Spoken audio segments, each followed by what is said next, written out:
that puts on this league. That was a hell of a season. Thomas didn't have his most dominating season there, but he was consistent.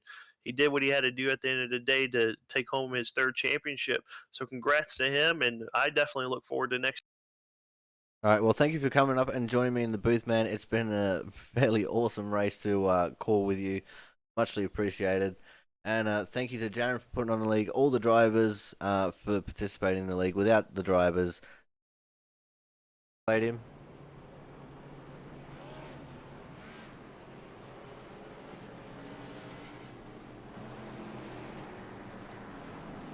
We've got some cars coming up along the main straight. Oh, punched in the face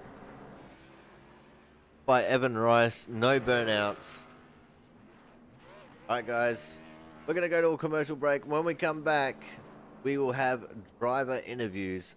Make sure you stay tuned.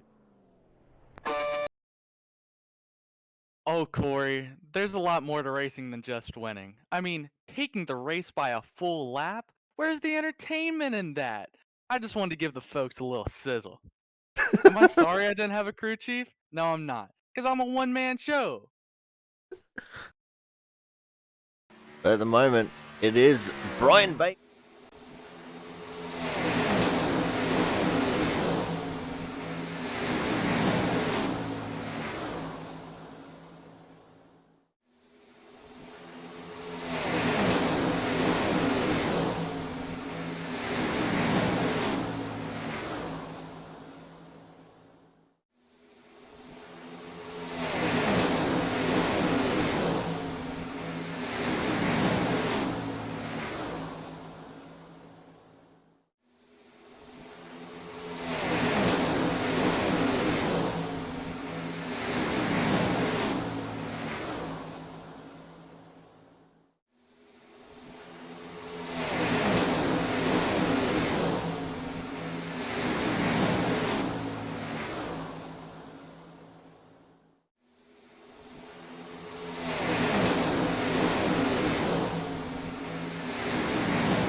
Hello, everyone, and welcome to the Talladega Super Speedway. Welcome to the Champ Speed Shop 160 right here on the Aussie Sim Commentator channel, the only place where you can catch Output Racing League action.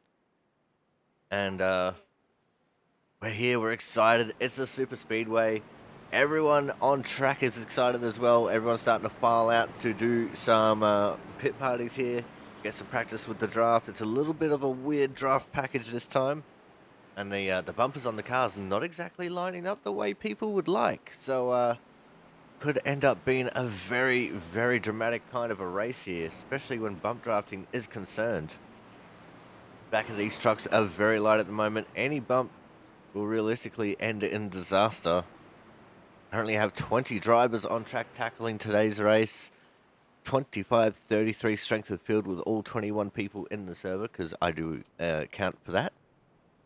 My time, however, does not count, so don't worry about me being in P6. It does not matter. As no one wants to be on the front of the line. Everyone's trying to figure out where to go. No one wants to be on the front. Everyone's dodging around the camera.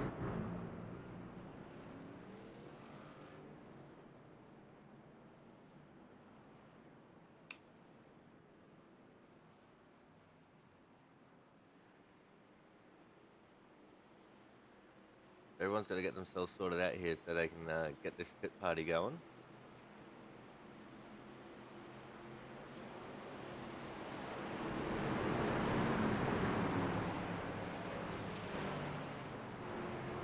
And it looks like it's going to be the 64 on the front row. It's Jonas Marquez with James Watson on his outside. We've got the 88, Jonathan Hernandez. With the returning 54, number 1 of Brandon Bennett. We have the 3 of Paul Cox. The 23 of John Lazelle.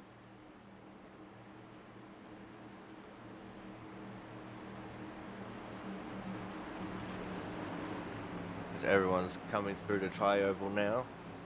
Getting ready to get going.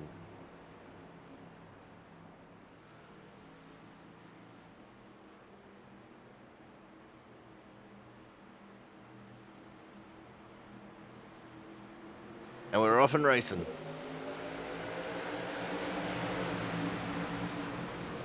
Jonas Marquez with a huge jump off the line. That's something you generally want to see here at a super speedway. But it could work out for him as James Watson slotted straight in behind him. We're going to keep an eye on the mid-packs here a little bit. Now, as I said, the draft package here is a little bit weird. You can hold on to the draft 1.1 seconds back. They're going 3 wide already. There's already a bit of contact going on through the field. And there's Brandon Bennett and John Lazelle taking the lead of this race. A little bit of netcode contact into the wall. As I said, these drivers have to be very careful with the bump drafting. It's very easy to unsettle the leading truck.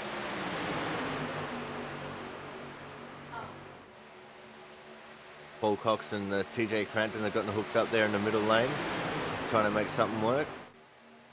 Also, the side draft is immense in these trucks.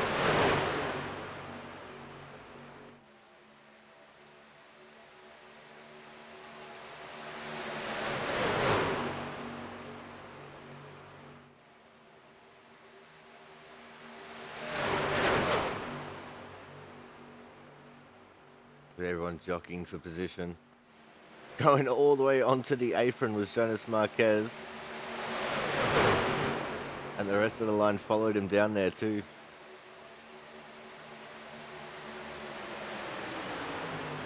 Thomas Harmon and the 24 Frank Isaacson trying to make something work. Frank actually currently number 1 in the practice standings with a 51.294.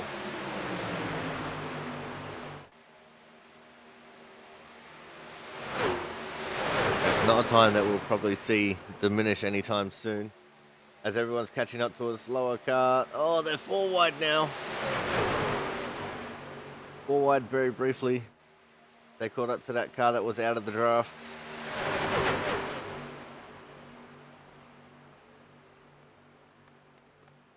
Frank got screwed there. I think that was the 12 of Matt Burgess that they found.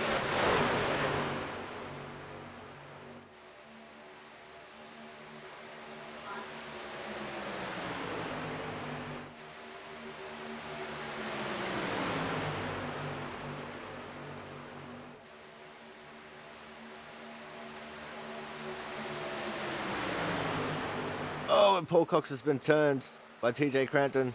The back of the field's in anarchy. Got 3 cars wildly flipping. We can see Brian Harris, TJ Crampton, Paul Cox, Frank Isaacson, Jonathan Hernandez, James Watson. I think Mark Pentecoff's involved in that one as well. Nope, he's still on the back of this. There's a lot of cars in the pits.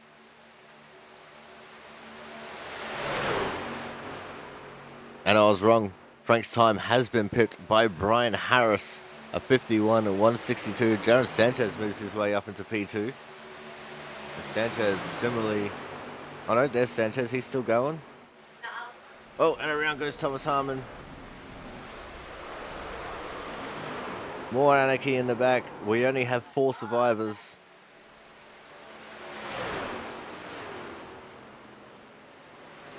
So we'll probably see these guys re-rack, restack, and do it all again.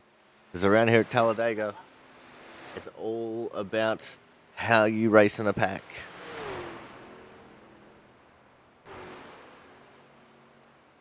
It's all good and well to race well by yourself here, but if you don't know how to pack race, you ain't gonna do shit. And that's my one for the broadcast.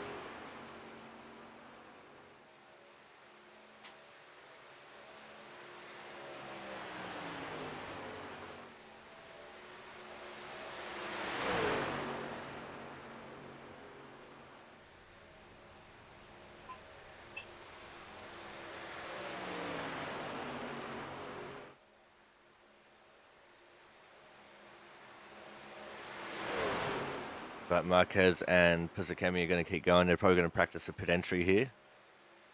Either that or Pisacemi's going to wreck them both.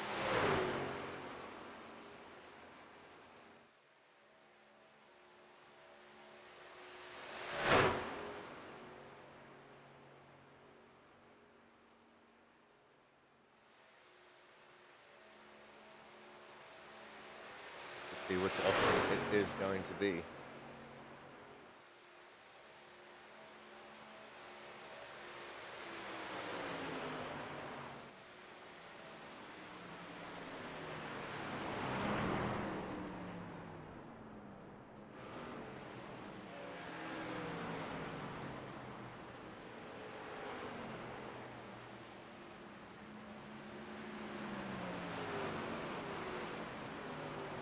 Everyone else starting to roll back out onto the track now.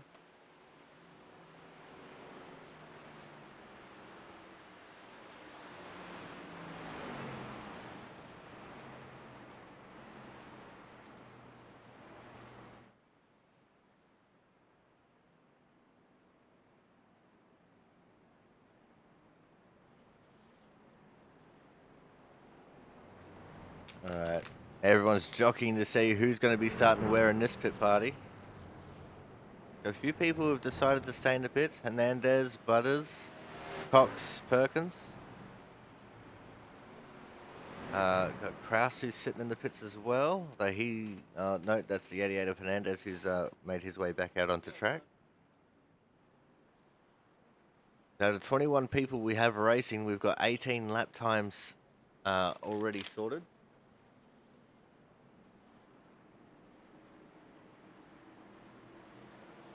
We've got Harris, Sanchez, Frank Isaacson, Hernandez, Harmon, Marquez, Crampton, Bennett, Pisacemi, and Butters as the top 10. And Massia, Pentecoff, Watson, Guvian, Cox, Lozelle, Perkins, and Burgess. Wrapping up the rest of the 18. Oh, there's the one on the side of Brennan Bennett's car. We got it sorted.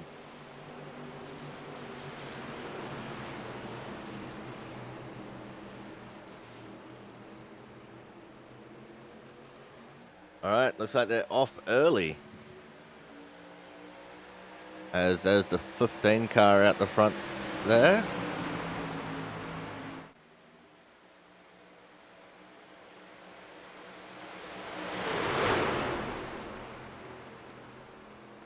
Brian Harris in the 15. Oh, and Frank's already gone around. They sent Mark Pentecoff to the infield. And everyone somehow managed to keep going from that.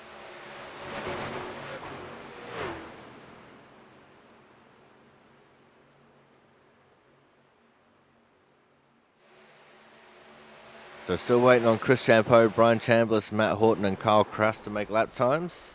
As the big one has happened here in the pit party. There's no escape, not even on the apron.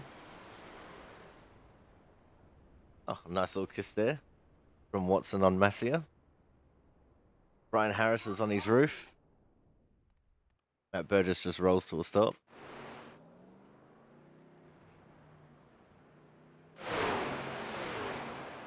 And again, we only had 4 survivors.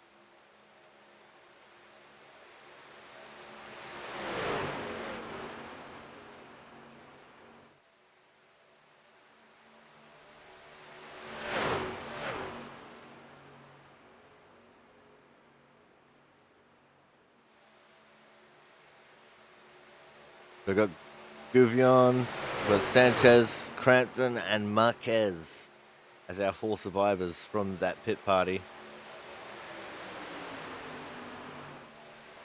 They're racing to the checkered flag now, or what would technically be the checkered flag after a crash of that magnitude.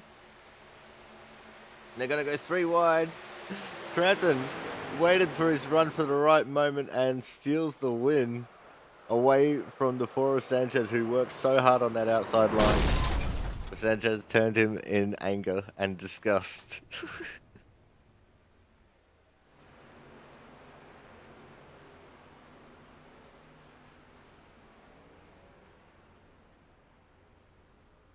I think we'll be waiting for another pit party here. There's a couple cars on track. Massia and Lizelle.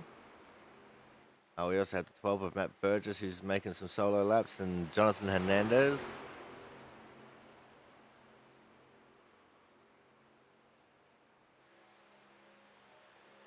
I'm surprised we haven't seen anyone trying to launch themselves into the air yet.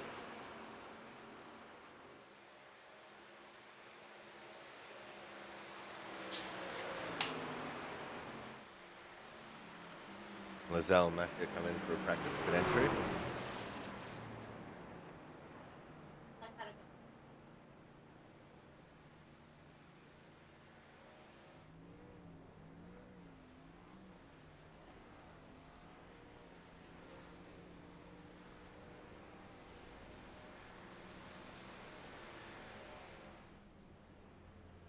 There's Crampton saying he's going to be right there on Jaren's ass.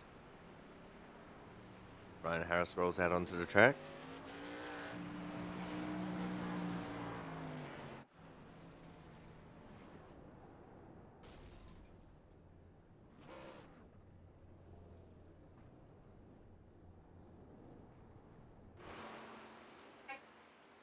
We've got the 12 of Matt Burgess circulating. And there goes Brian Harris trying to launch his car. He must be listening.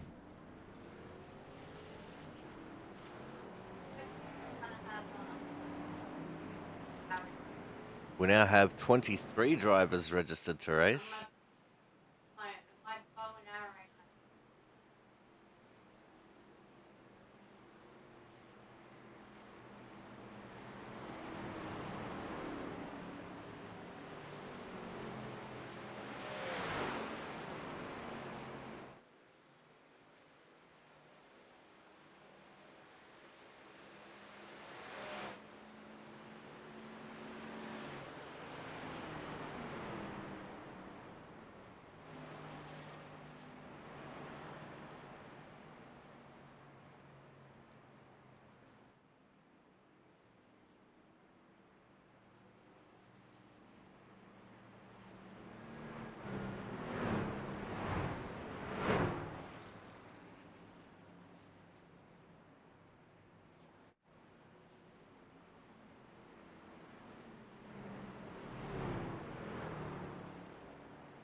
I'm just playing with some things over here, real quick. Everyone's still trying to get themselves sorted out for a position to be.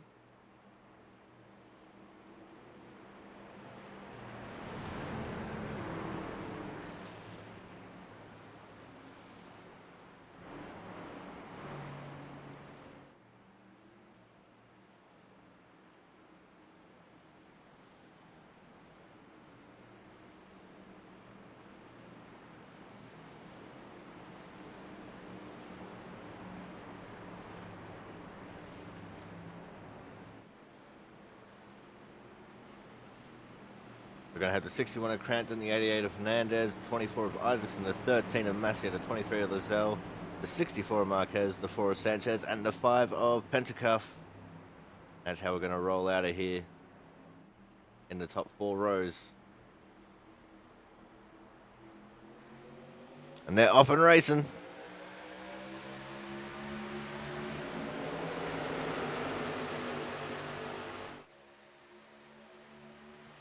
We have Horton and Kraus who have joined in on the shenanigans now. Kraus has only just rolled out onto the track.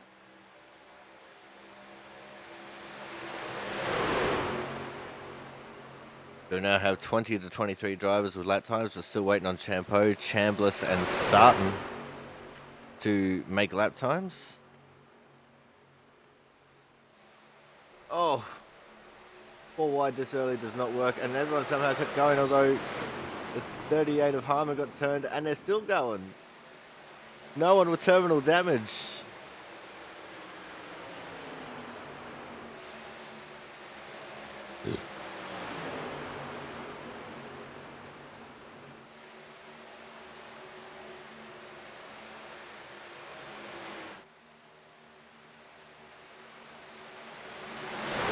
Sanchez has gone all the way down to the apron. He's had enough.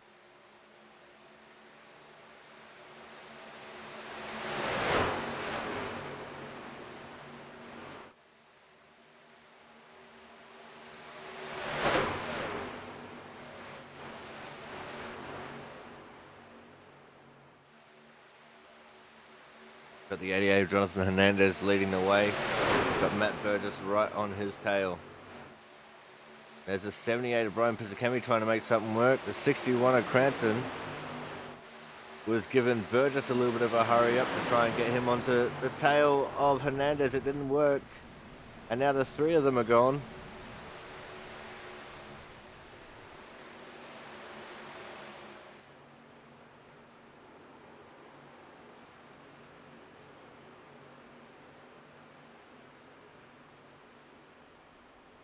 Crampton trying to get that truck turned around. Oh, more shenanigans. Is Gouvion spinning to the infield. Thomas Harmon again.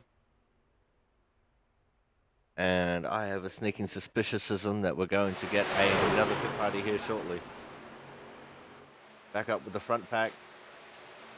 Got Frank in the middle by himself. You got Brandon Bennett hooked up with Jonathan Hernandez. Great to see Brandon Bennett back on track. But John Lozelle going to the middle lane, and around goes Horton off the nose of Masia, and the front pack has been decimated. The second pack all decided to pit, and what perfect timing it was.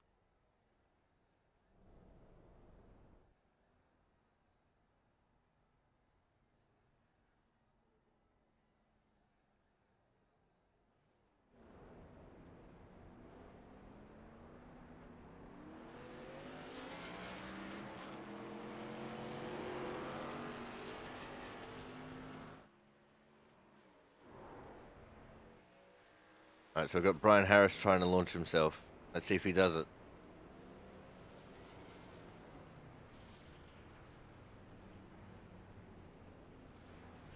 Oh, nice little bunny hop. And landed on the wheels, but went for a big bounce. Like the 5 of Mark Pentecup is about to give it a go as well. Oh, he's just doing a burnout.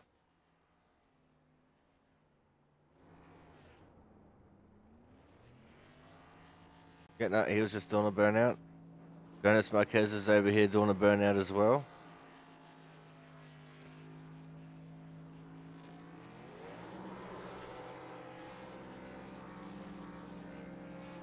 Brian Harris has joined them.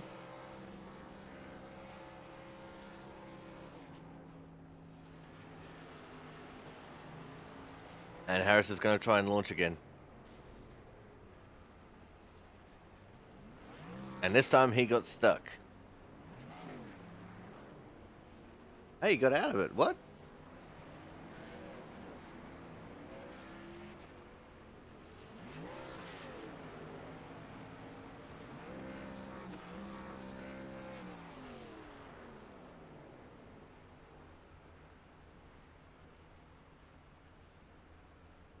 Oh, well, he misses out. Got a few people returning to the track now.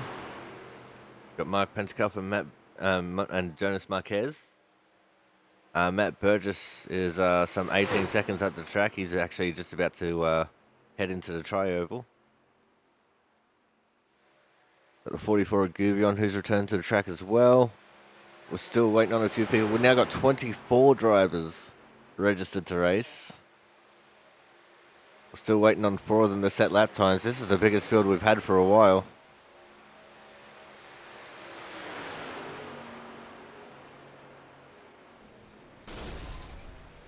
Oh, someone blew their engine. I'm guessing that was the 61 at Crampton. He must have done the ejecto seato.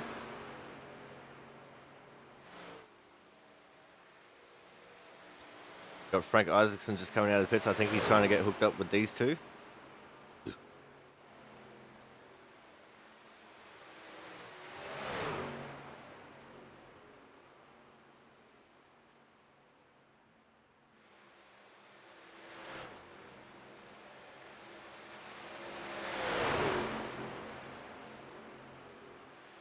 Well, whether he wanted to or not, he got hooked up with them. We have about 4 or 5 laps left here in practice now. The practice just goes so much faster when they're constantly doing pit parties.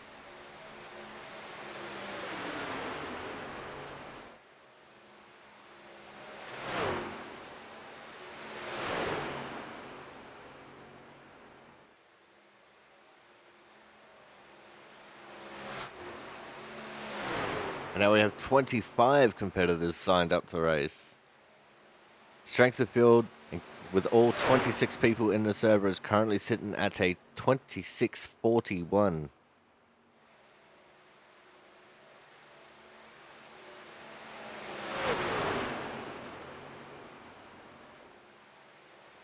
There's Jonathan Hernandez on track, who's just running that high line.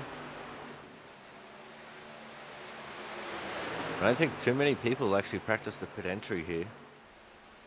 So that could prove to be a little bit interesting.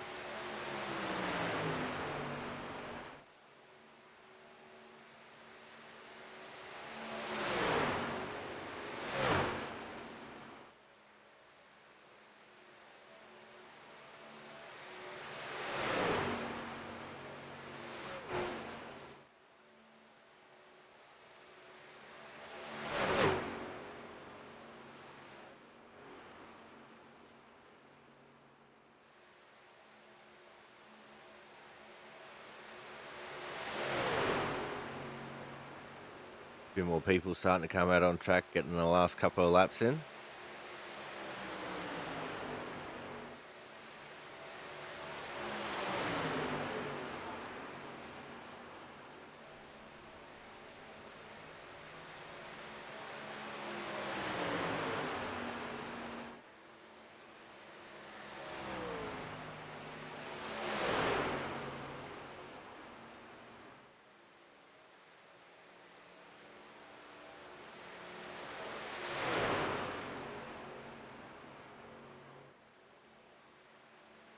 So your top 10 as they stand here towards the end of practice is Harris, Horton, Sanchez, Isaacson, Hernandez, Harmon, Marquez, Crampton, Bennett, and Pizzakemi is your top 10.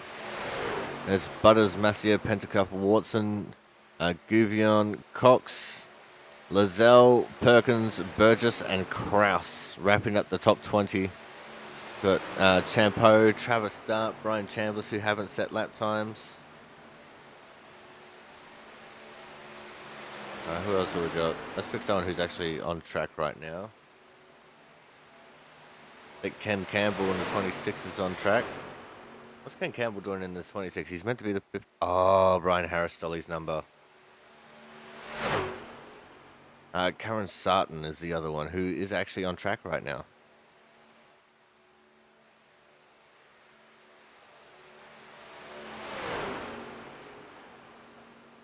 Yeah, I forgot that Brian Harris stole Ken Campbell's number.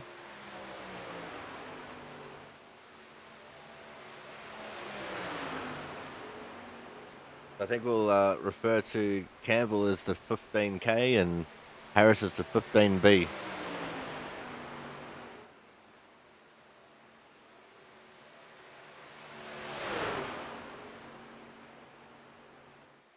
Although in the standings you'll see Ken Campbell as the 26.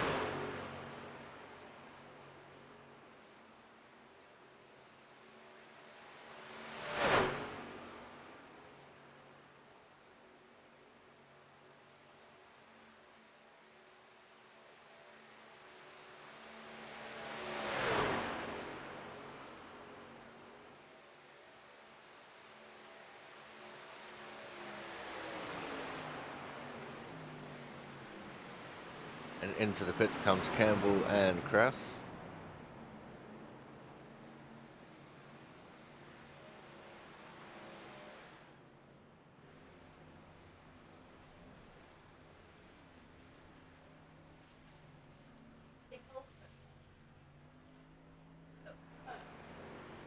So I'm not actually sure if we'll see Chris Champo on track. He did say there is a possibility that he might have to miss the race, but we'll see. As we now have less than a minute till the end of practice, which means we are going to be going for a quick commercial break. When we come back, we'll have the starting grid here for the Champs Speed Shop 160 here from the Talladega Super Speedway, exclusively live on the Aussie Sim Commentator channel.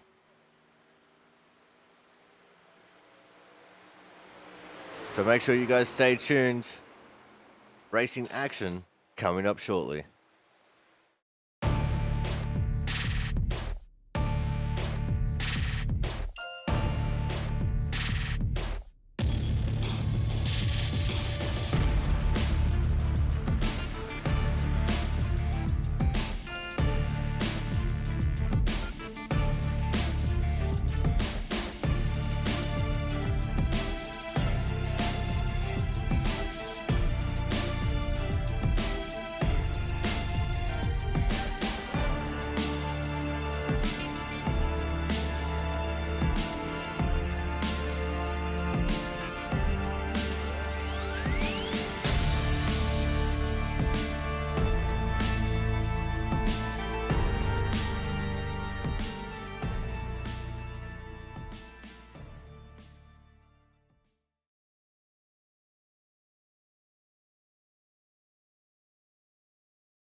Welcome back to the Aussie Sim Commentator channel for Champ Speedshop 160 right here from the Talladega Super Speedway in the Output Racing League. And the grid has been set. On the pole is going to be the 15K of Mr. Ken Campbell. There he is on screen right now. Starting his outside in P2 will be the 33 of Matt Horton. Oh, wrong button. There we go. Row 2 is going to be the 88 of Jonathan Hernandez. And the number 1 of Brandon Bennett out of 4th. P5 is going to be the 12 car of Matt Burgess. And the 21 car of Brian Chambliss out of P6. P7 will be the 48 of Andrew Perkins, with the 44 of Brian Gouvion on his outside in P8. Thomas Harmon, the 38, will be starting out of 9th, with the 10th position being filled by the 23 of John Lozelle. It's going to be TJ Crampton out of 11th, James Watson out of 12th, Kyle Kraus 13th, Brian Pizzakemi out of 14th. We've got Brian Harris 15th, Frank Isaacson 16th, Mark Pentacup in 17th, and the last of the hard charger competitors. 18th we'll see the 2 of Chris Champeau.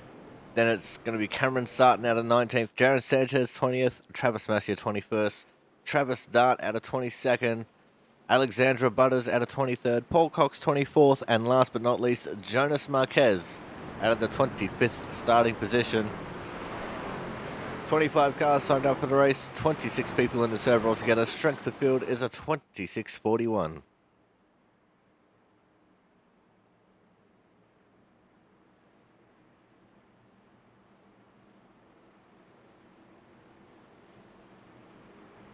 As we are getting ready to get the green flag.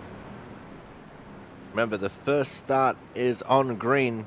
All the restarts after this one will be on the leader. But at a track like this, you probably want to pick to start on green.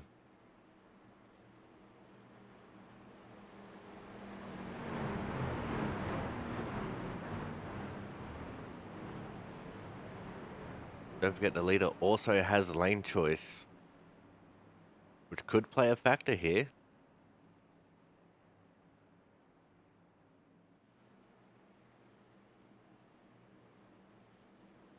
As they slowly crawl through turn 3. These are some of the slowest speeds we'll see them at today.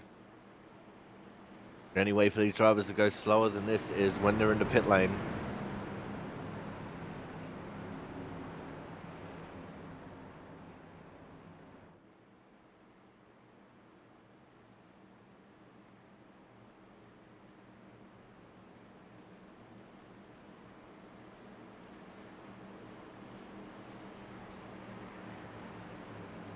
And the pace car goes in. Don't forget, it's a long drive around to the start zone, because the start finish line is after the pit exit, which is on the other side of the tri-oval. The heart rates are starting to get higher. The anticipation is building. And we're off and racing. For the Champ Speedshop 160 right here from the Talladega Super Speedway in the Output Racing League, live and exclusive on the Aussie Sim Commentator channel. 15K of Ken Campbell already looking like he's going to be taking the lead, with the 88 of Jonathan Hernandez right up on his bumper, giving him the push.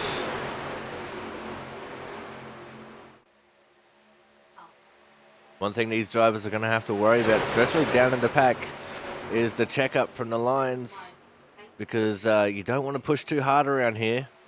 The harder you push, the more chances of you going around or crashing someone in front of you.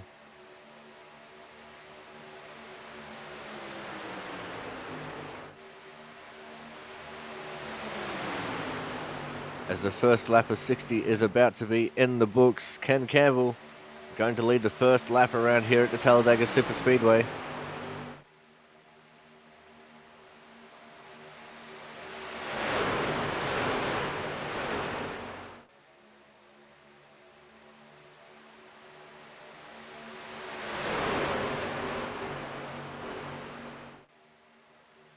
See in the back there, Brian Pizzakemi going down onto the apron. He's falling to the back of the pack.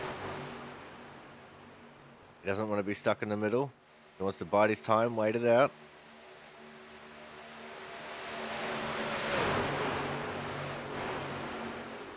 We set the camera on to focus on crashes.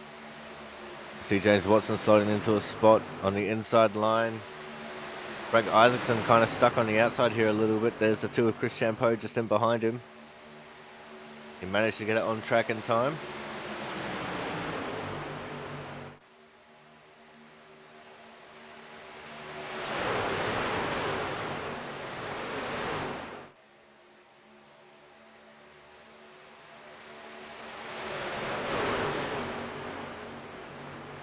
There's the 12 of Matt Burgess. He's decided to pull the ripcord and get out of Dodge.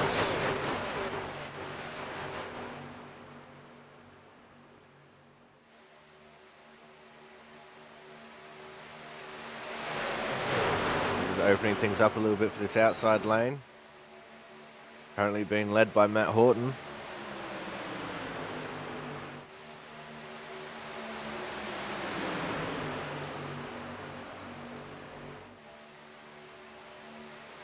It's very even between the two lanes at the moment. One doesn't really have a clear advantage over the other.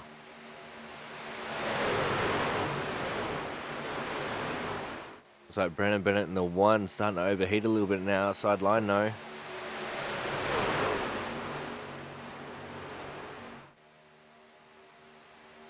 He had to poke his nose up high for a quick second to get some air onto it, cool down his temps.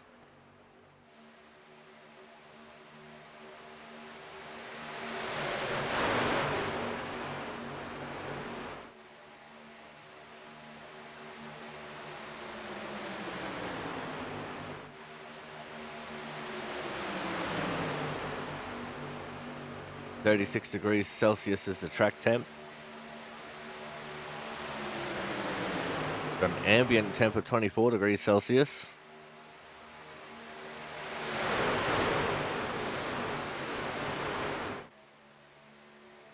No bad day here in Alabama. It's a little bit cloudy.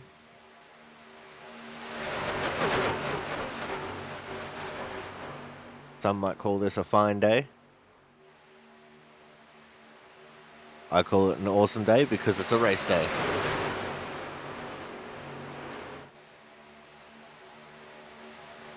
At the moment, Ken Campbell's still leading all the laps. Jonathan Hernandez has been right on his ass the whole time.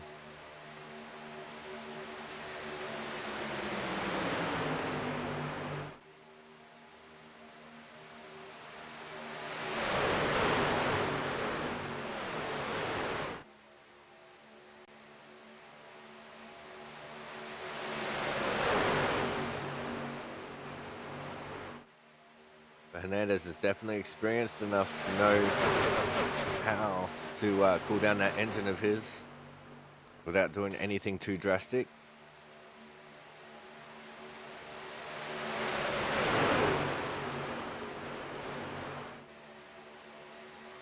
And still maintain the draft, still maintain the speed.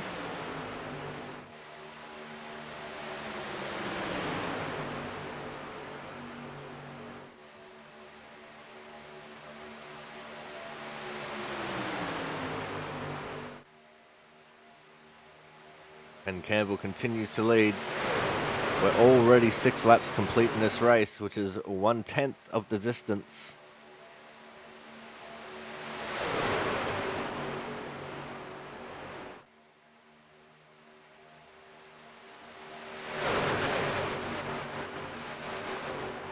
And to think that only took a few minutes.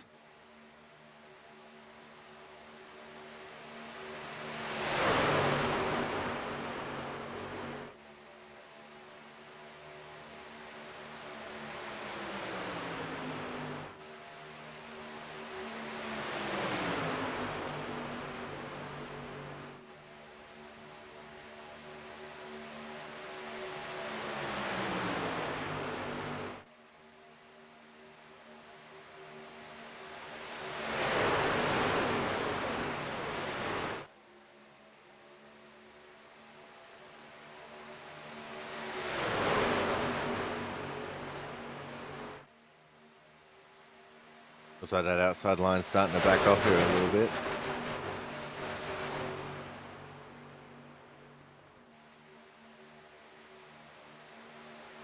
Maybe not. They found their second win on the back straight.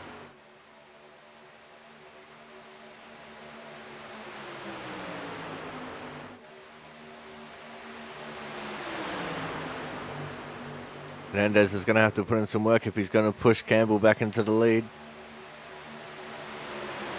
And he does it. Campbell has still led every lap so far.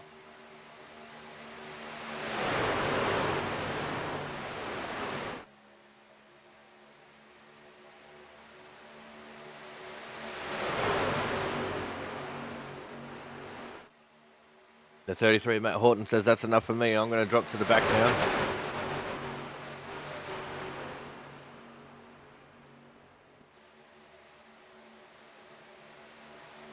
Going to bring the number 1 of Brandon Bennett to the front of the line.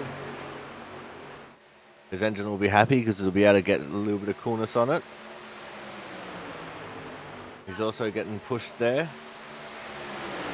from the 44 of Brian Gouvion. And in the battle of the Bryans, the two Bryans with an I are in the top 5, but the two Bryans with a Y outside the top 10.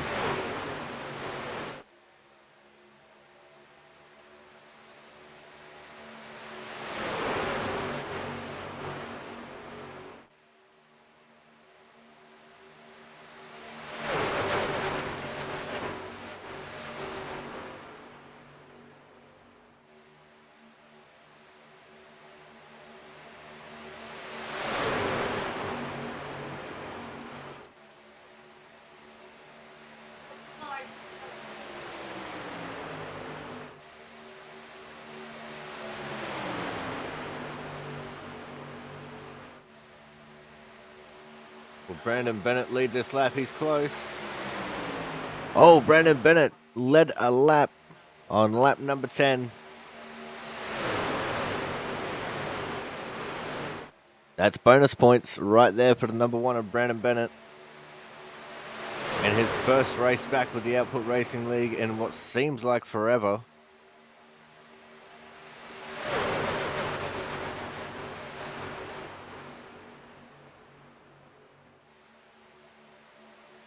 Oh, and shenanigans. Gouvion got a little bit unsettled there. That's completely ruined the momentum at the outside line. And that has completely changed the scope of the race. The outside line is struggling to stay in the top 5 now. That's how bad it is. And maybe Gouvion gave Bennett a bit of a nasty push. It's very easy to do in these trucks, to push just that little bit wrong. As now Andrew Perkins slides up in front of Bennett, hoping to advance above 4th position.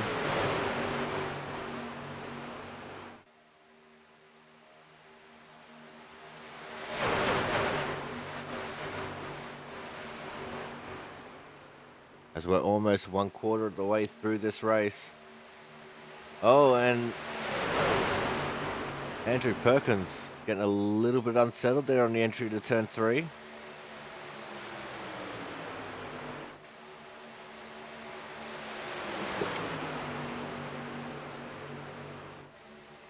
And now Perkins deciding that he wants to drop to the back.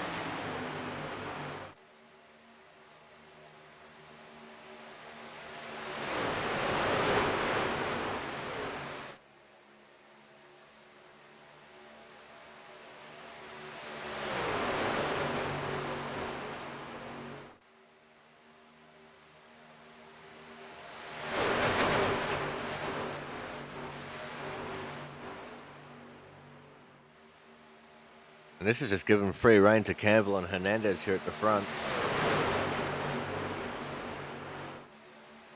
As now here comes the 2 of Chris Champeau, the sponsor for today's race. Getting pushed by the 1 of Brandon Bennett. Can the 1 and the 2 go 2 and 1?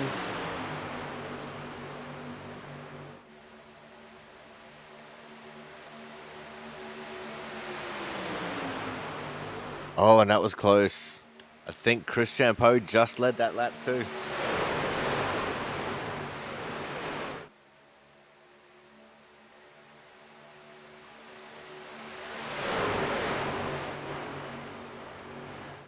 I see a Thomas Harmon pulling out to drop to the back of the pack.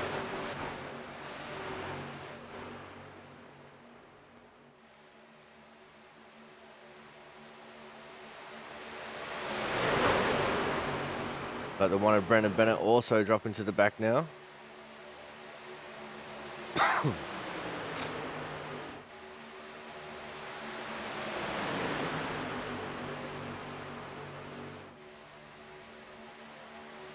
I think for the moment we are going to go to a quick commercial break. When we come back, we'll be going to the green flag pit stops. So make sure you guys stay tuned.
We are back here for the Champ Speedshop 160 live and exclusive on the Aussie Sim Commentator channel from the Talladega Super Speedway for the Output Racing League. Ken Campbell still leading the way, the two of Chris Champeau still trying his hardest to get in front and to lead some more laps. We are past a quarter of the way through this race.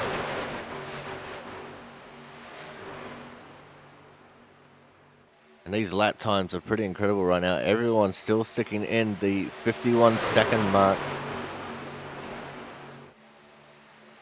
I don't even know who has the fastest time of the race.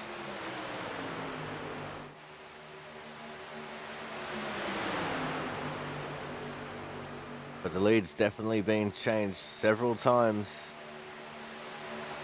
as Ken Campbell and Chris Champeau have been absolutely level pegging here at the front of the pack.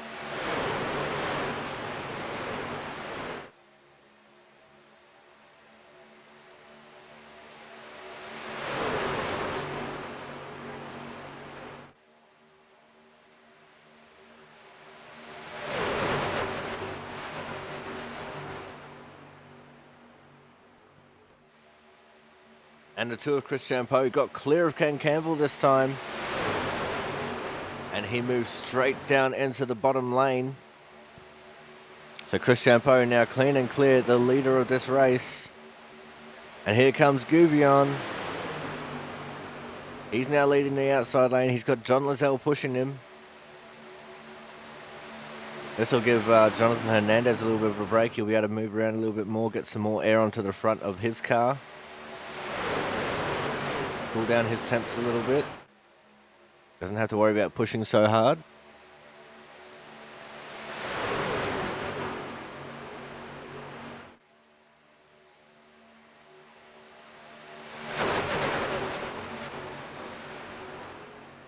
We're almost a third of the way through this race now.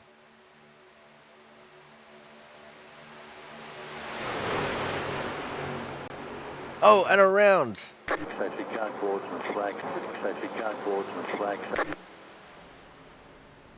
The 15B of Brian Harris, Jonas Marquez and Brian Pizzakemi caught up in the latter stages of that. Let's see what happened here to the 15B of Brian Harris. He moved up the track a little bit. Got Andrew Perkins on his tail.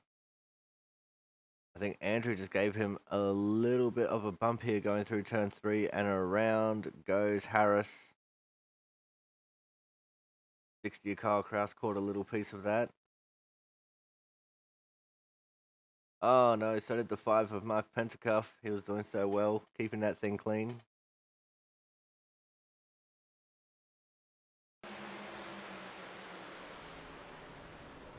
Travis Massier, Brian Pizzicami, and Jonas Marquez are all getting some damage as well. And Massier has actually ended up in the pits. Oh no, he had a blown engine. Oh, that's gut-wrenching. But Pizzicami similarly with a blown engine.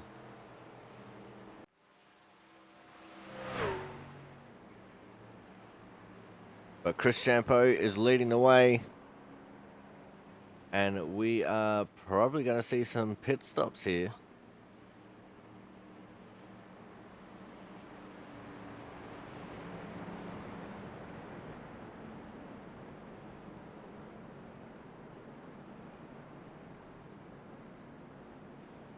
These drivers will not be able to make it to the end on their current fuel loads. Everyone will have to stop at least once more. Or at least I think so anyway. And Chris Champeau didn't stop. I think he missed his pit box. Oh, that is gut-wrenching for the 2 of Chris Champeau. He's going to lose his lead here.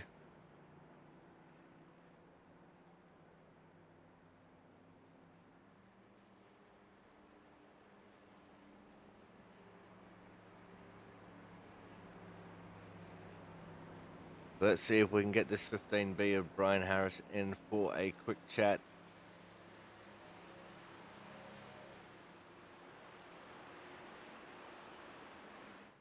Hey Brian, Corey up in the booth. Do you have a copy? Yo. What happened there, man? Looked like you maybe just slipped up a little bit high and just got a little bit of a tap from behind. Honestly, I'm not really sure. I have to go back and look at the replay on it. Not sure if he just got a run and I was just trying to get a little bit of air going on the high side of the corner. And I don't know if I might have just barely came down on him or if he just got a run and just tapped me. Alright, well, it's unfortunate. How bad is the damage to your truck, mate? 7.5 minutes required and then another 4.5 of optional. So it's pretty much done for the race. That's unfortunate, but hopefully next week some bigger and better results heading your way. Yeah, look forward to seeing everybody next week. Alright, catch you later, Brian. Alright, so there's a very dejected Brian Harris there after having such a good return race last week. It's all gone wrong for him here. He also had a 5 of Mark Pentacuff to 78, Brian Pizzicami in the pits there as well.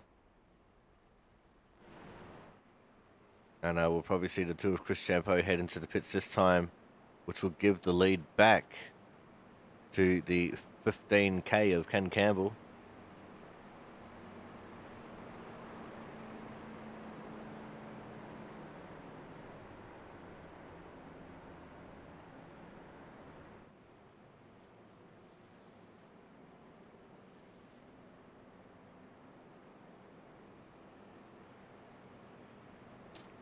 So your top 10 as it stands right now is Campbell, Hernandez, Chambliss, Crampton, Lizelle, Gouvion, Isaacson, Watson, Burgess, and Perkins.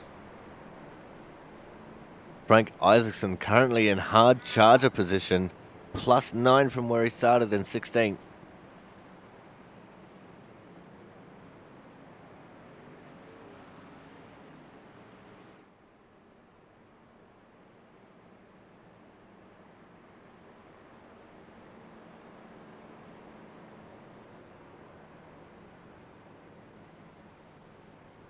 As the lights are out on the pace car, we'll be going green again this time by.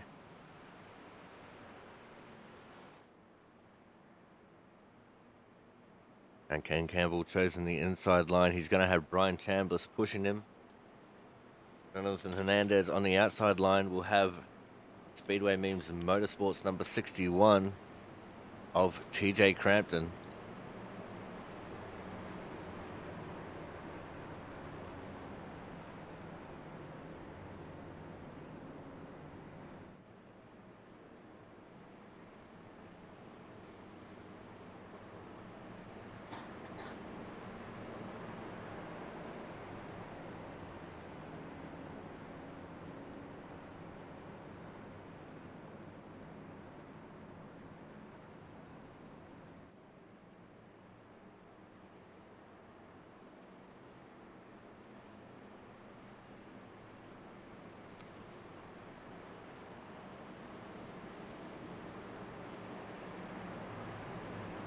But what this means is that the two Bryans with an I are going to beat out the two Bryans with a Y, as they were both involved in the same accident. So the battle of Brian supremacy right now is going to Bryans with an I.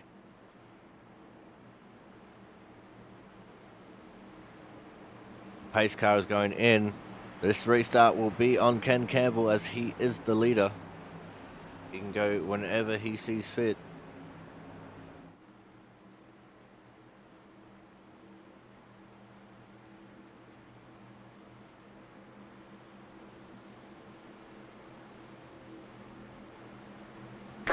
And he goes just before the green. We're off and racing once more. 22 laps complete. Jonathan Hernandez with a good jump as well, slotting right in behind Ken Campbell. I think this is exactly what Campbell wanted, because him and Jonathan worked really well in the first stance in this race.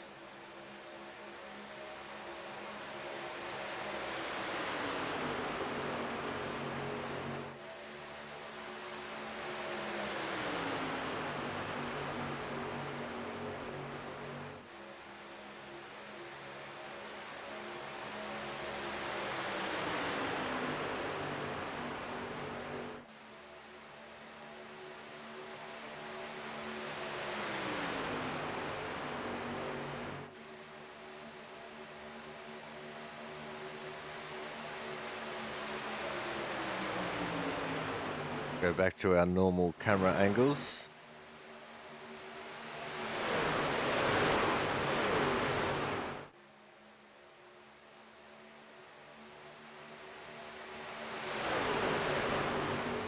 There's a nice little discussion going on in the Twitch chat here. Live and exclusive commentator channel. If you're watching this replay here on YouTube, then make sure you come check this out live.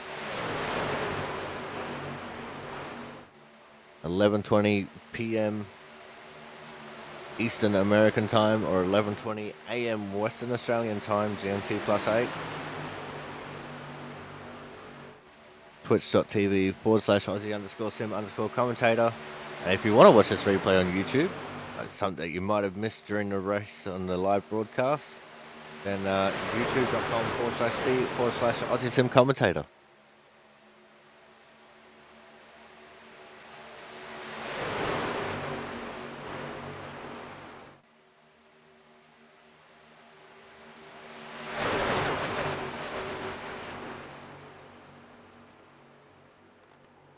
Oh, and we got another crash. Around goes our leader. 44 Gugion was also involved. The 4 Jaron Sanchez went for a flip.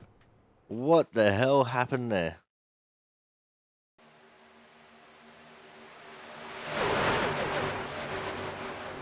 Coming into turn 3, let's change the camera angle here a little bit. Andrew Perkins, like he gave a really big bump to Gubion, got him unsettled, and across the leader he goes. 44 Gubion, Ken Campbell also gone.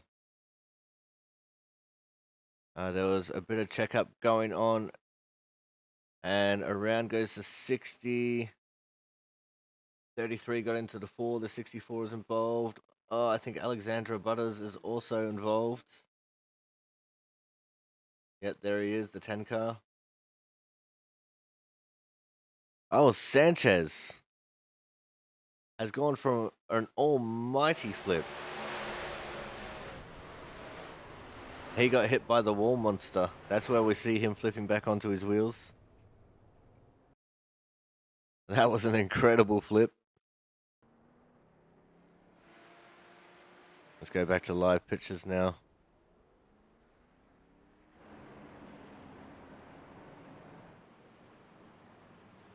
And this is going to bring Jonathan Hernandez into the lead of this race. Like a few people could be going for some pit stops here, trying to make it to the end. So we're going to go to a quick commercial break. When we come back, we're going to see how this pit stop cycle cycles through. So make sure you guys stay tuned.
Welcome back to the Aussie Sim Commentator channel for the Champ Speedshop 160. Here, live and exclusive from the Talladega Super Speedway for the Output Racing League. The 21 O'Brien Chambliss with a lightning quick 19-second stop is now your leader. That's 19 seconds traversing the pit lane and stopping in his box. There's going to be Chambliss, Hernandez, Sarton in the 94. We've got TJ Crampton, John Lizelle, Travis Dart, Chris Champeau, James Watson, Thomas Harmon, and Matt Burgess as your top 10.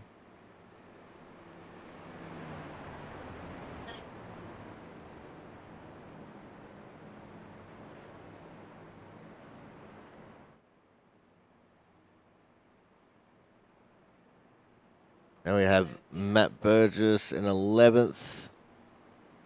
Who else we got? We've got Brandon Bennett 12th, Paul Cox 13th, Jonas Marquez in 14th. Matt Horton and Mark Pentacuff. I think Matt Horton is actually OUT out of the race. Pentacuff got the wave around and went for a pit stop. And everyone's coming in for some more fuel again. This is going to change the order up once more.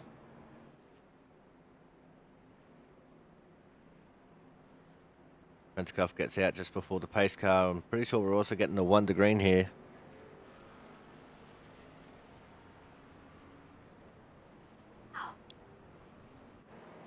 So it's Pentacuff, then Ken Campbell, Horton, as I said, OUT out, Gouvion's out, Andrew Perkins is out, Butters, Carl Kraus, James Sanchez, Travis Masia, Brian Pizzakemi, and Brian Harris is out, although I'm pretty sure Pizzakemi and Masia are also out. They're just hanging around in the pits. So the new race order now is going to be Lizelle, Isaacson, Hernandez, Chambliss, Crampton, Sarton, Champeau, Harmon, Dart, Watson, Cox, Bennett, Burgess. And then we'll probably find it's going to be Marquez and Pentacuff as our top 15 on the lead lap.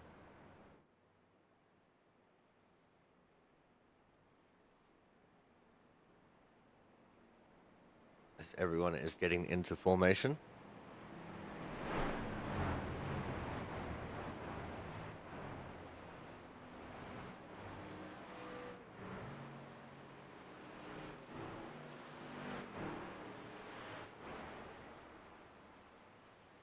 Leader 78, Brian Pizzakemi has re-entered the track. He's several laps down.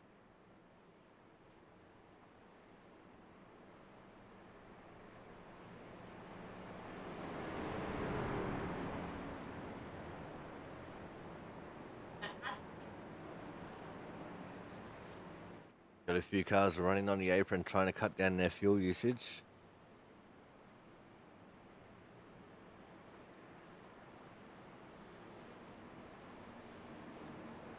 We're not quite at halfway. The pace car pulls in.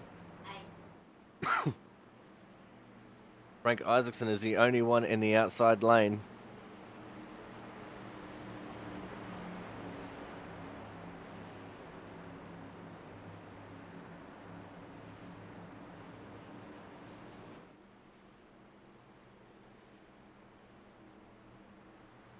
We're off and racing. Go, go, go. Green flag. That's a really big jump there for John Lazelle. He jumped pretty early compared to the rest of the pack. Jonathan Hernandez slots himself into second. Frank Isaacson's going to slot himself into third. And this could be a detriment to John Lazelle. Although I think Jonathan Hernandez fancies himself as a bit of a pusher.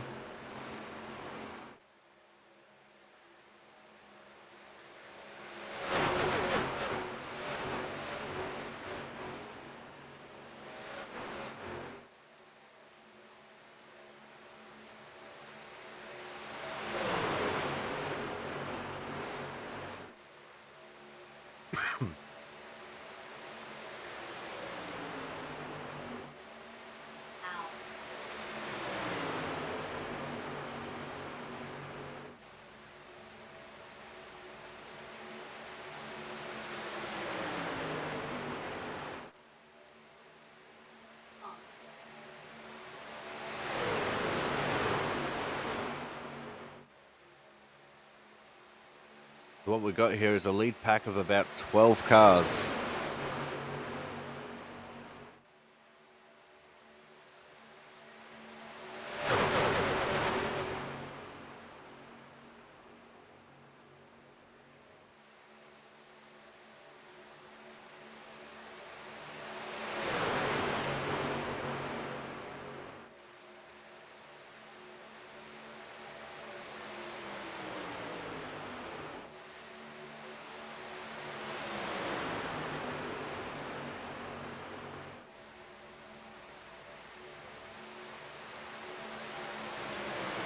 As we've now reached the halfway point, 30 down, 30 to go.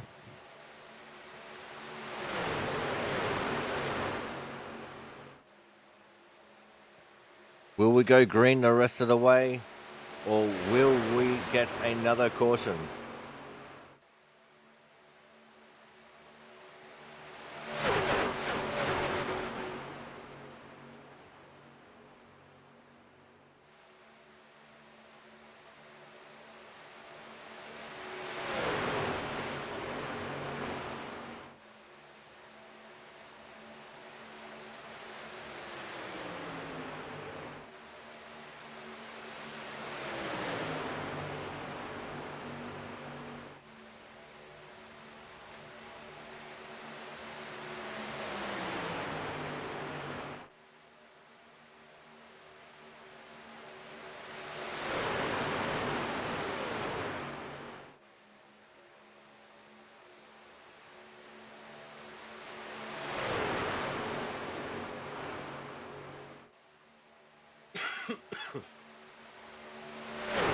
Having a little bit of fun with Jaron Sanchez in the chat there.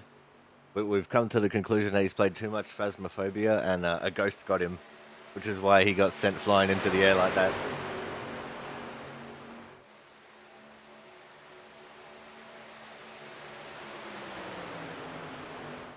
But John Lazelle leading the way right now. We've got one car in the outside lane. And that is the two of Chris Champeau, the sponsor for today's event. Look at him working that side draft to perfection. He is climbing his way up the order without the need of anyone pushing him. All through sheer side draft alone.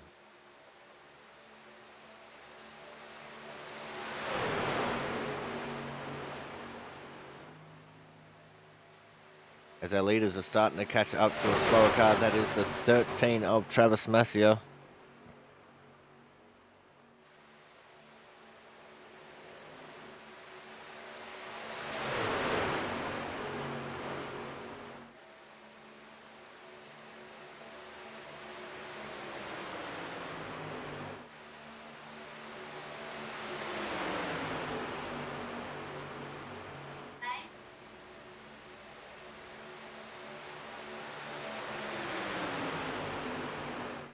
Look at Chris Champeau. He's made his way up into third now with no drafting help.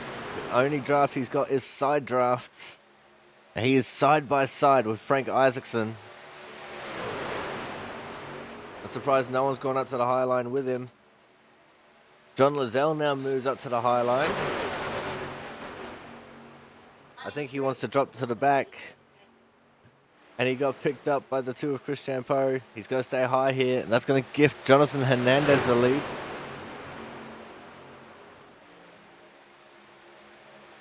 As the 88 of Jonathan Hernandez also jumps up into that high line now. It's going to give Frank Isaacson the lead.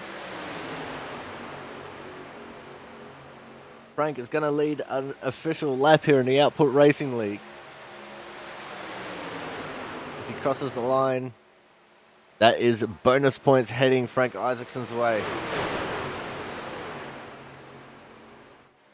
As the field catches up to the 5 and the 78, that's Mark Pentacuff and Brian Fizikemi.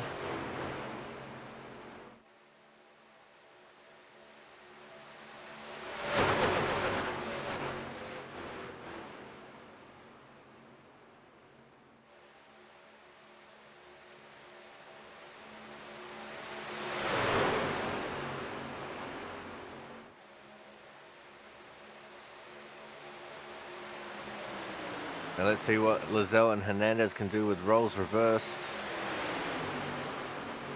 I'm surprised Chris Champeau's jumped into the inside lane. I thought he would have stayed in the outside lane with them.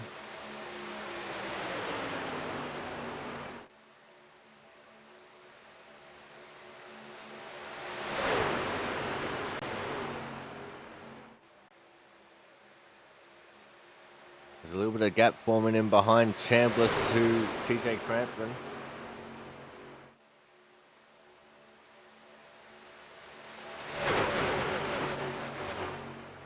I'm sure that's Crampton just making sure there's plenty of space between him and the cars in front, just in case something happens.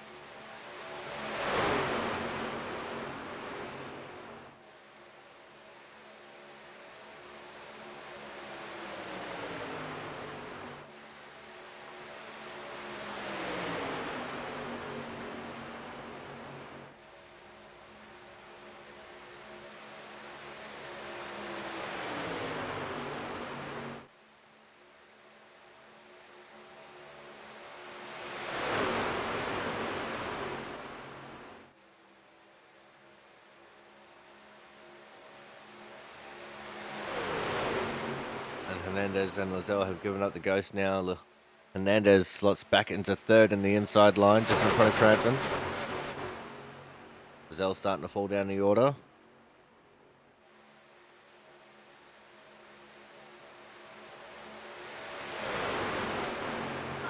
As we're almost reaching 20 laps to go.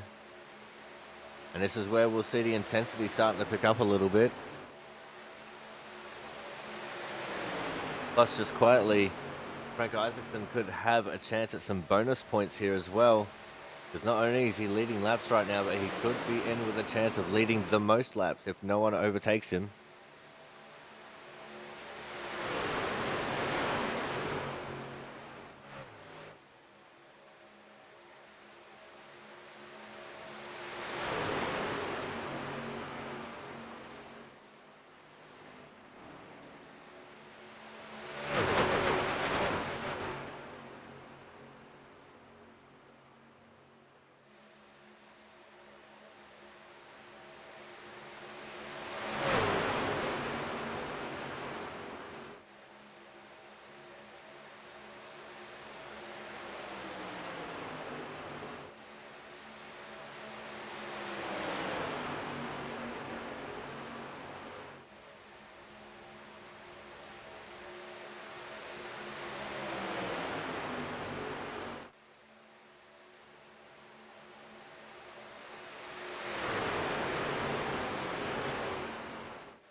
It would be nice if I could have an overlay that told me how many laps were led by each person.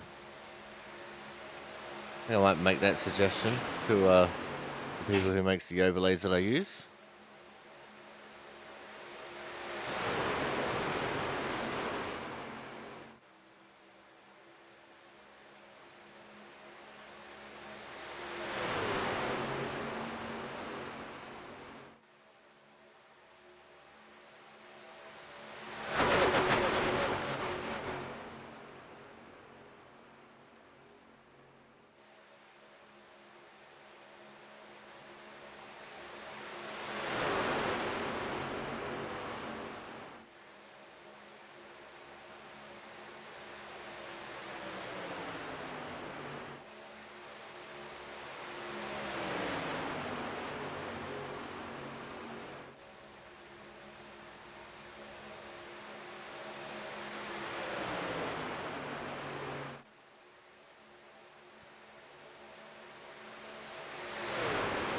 I also just want to point out real quick, Frank Isaacson leading this race up 15 positions from where he started.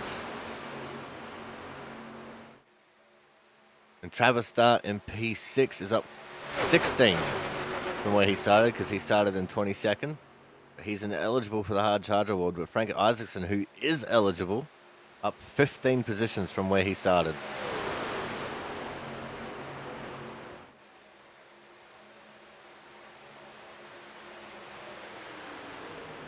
Frank obviously started in 16th, made his way to the lead.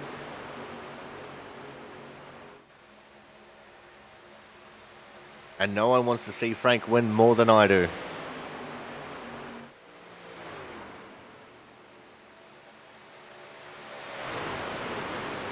Myself and Frank usually end up in the same splits of racing, especially when we do NISs. So me and Frank have a little bit of a bond going.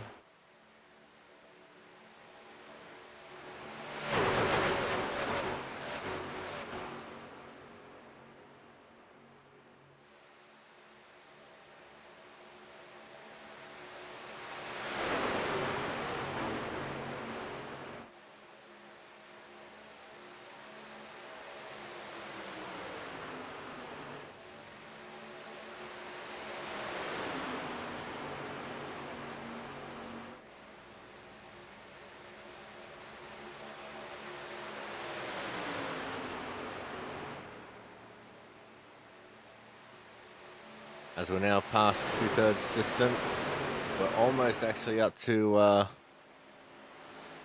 3/4 distance.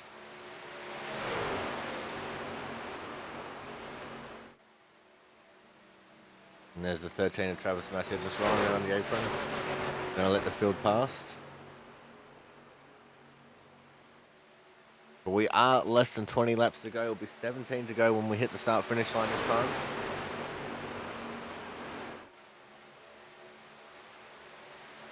Frank Isaacson is absolutely in not just contention for hard charge, but he's in contention for most laps lap.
All right, here we go. 16 to go now. Time to start making moves and quit faking them as the 21 of Brian Chambliss moves out of line. I think he started to overheat there a little bit, so he's looking for some air on it. And he he knows the intensity is about to start stepping up. He's probably expecting a late race incident here. Which is why he's deciding to drop back rather than stick in it.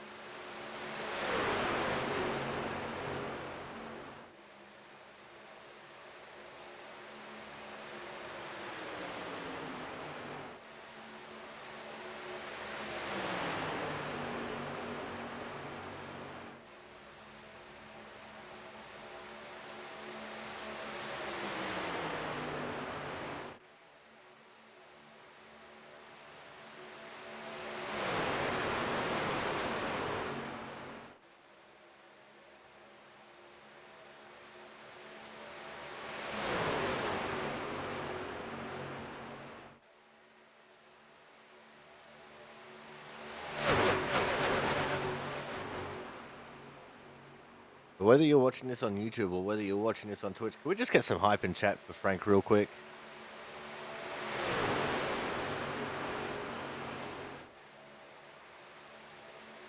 I mean, he's not just leading this race, he is leading quite a few laps, and I'm pretty sure he is a front-running contender right now for the hard charger, not just for the hard charger award, but for the most laps led.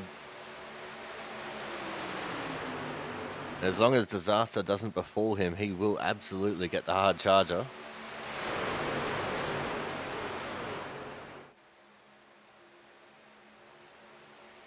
As the weather around the track becoming more and more overcast as the race continues.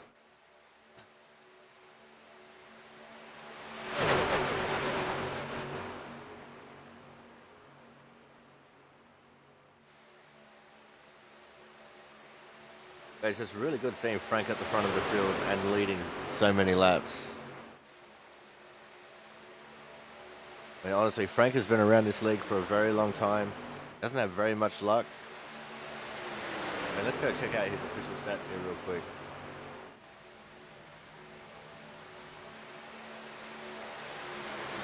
Frank has 141 starts with 1 win, 4 top 5s, and a rating of 86.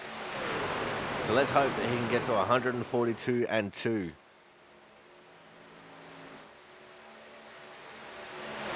Pretty sure that one win of his came in one of our Winter Series races too.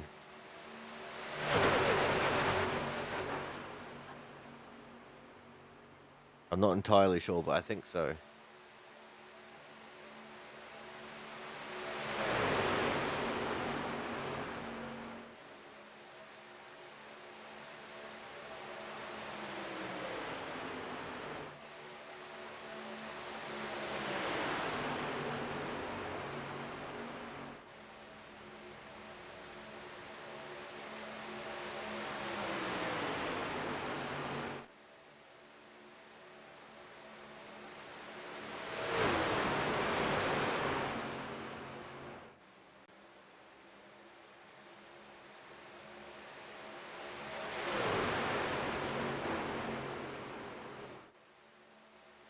As the laps are winding down.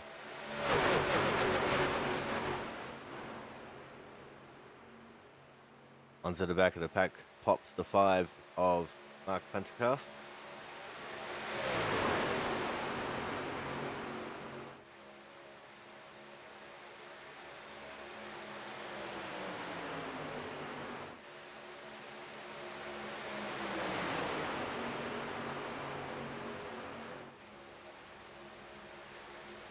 I'm sure Jonathan Hernandez feels the same way I do. He'll probably push Frank all the way to the win here.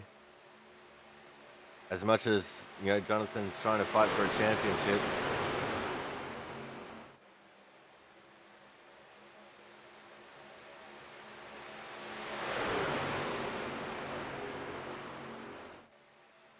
Speaking of the championship, let's have a quick little look at the current standings. Thomas Harmon is leading the way by 13 over Jonathan Hernandez. Thomas Harmon currently down in 7th position. This would drastically change the way the top sits. Matt Horton sitting in 3rd, just 1 point behind Hernandez. Chris Champeau in 4th. Matt Burgess sitting in 5th.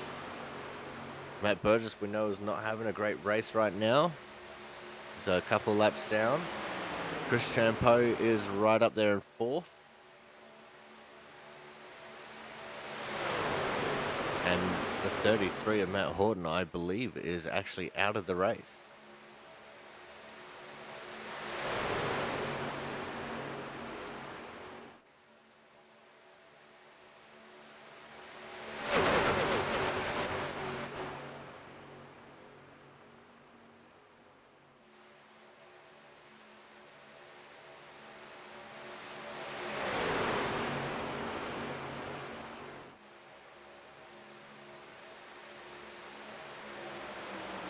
As we'll only have 9 laps left to go at the start-finish line. The question is starting to be asked, is there going to be enough fuel to make it to the end? See Jonathan Hernandez there, backed way off from the back of Frank Isaacson.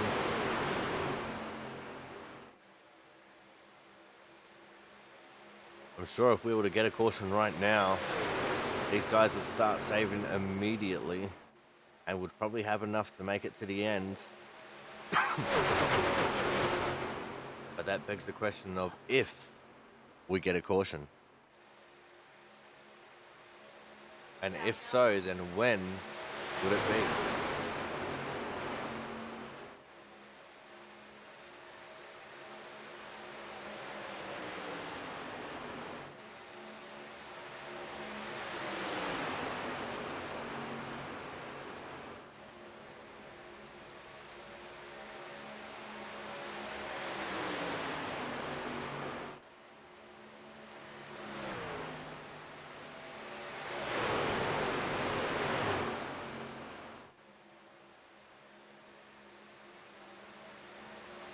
And there's many things you can do to save fuel.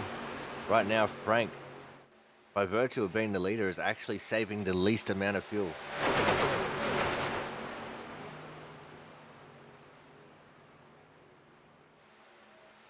So Frank is probably in the worst position, fuel-wise, right now. Unless he's been slowing the field down. When they are 3 seconds down on the previous fastest lap times. So I imagine there is actually quite a lot of fuel saving going on here.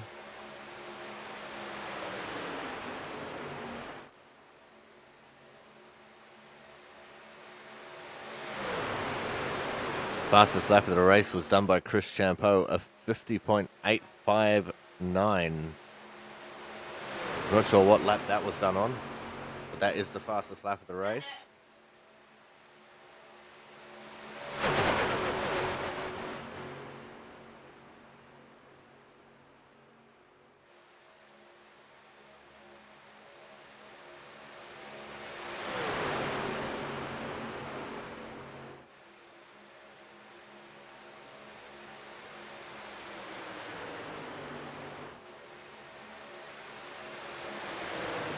Lap 24 was the fastest lap I'm hearing.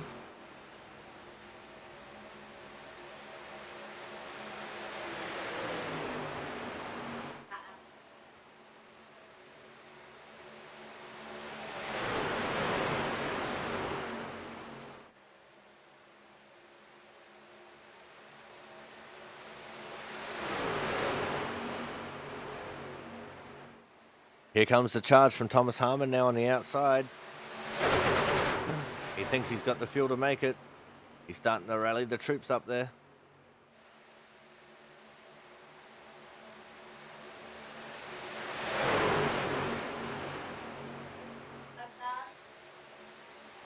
This is going to put Frank and Jonathan into a predicament, especially if they're still trying to fuel save.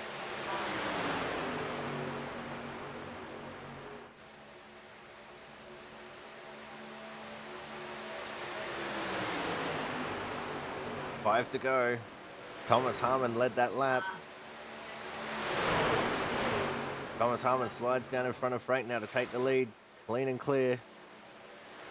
Dr. James Watson on the outside line now being pushed by Brian Chambliss. Heaps of lap traffic ahead as the private Mark Petchkoff gets out of the way of the pack. Matt Burgess is there. Oh, there's a crash. Everyone holds on to it though.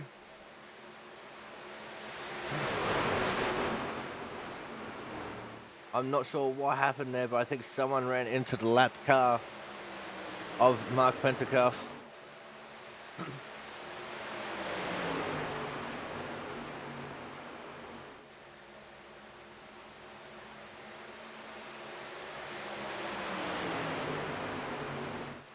Four to go.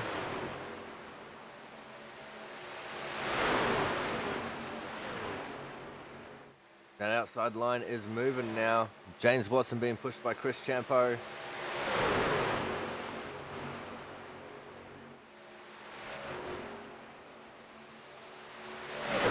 Brian Chambliss has fallen right back.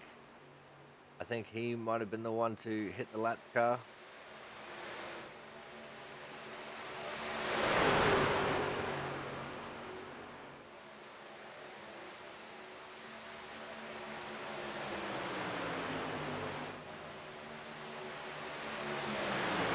Almost everyone is in the outside lane now.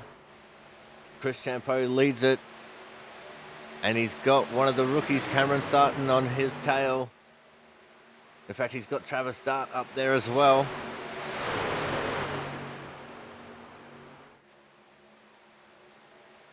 We've got 2 lap cars ahead of the pack staying low.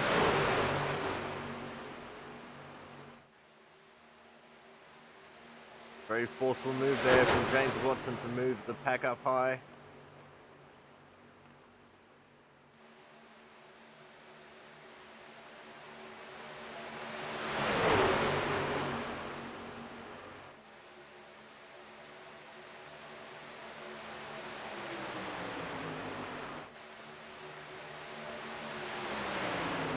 Frank's starting to lose out big time on positions. He's fallen all the way down to 9th. And the field has been shuffled once more. James Watson, Thomas Harmon, Jonathan Hernandez is your top 3. Got only 2 laps to go.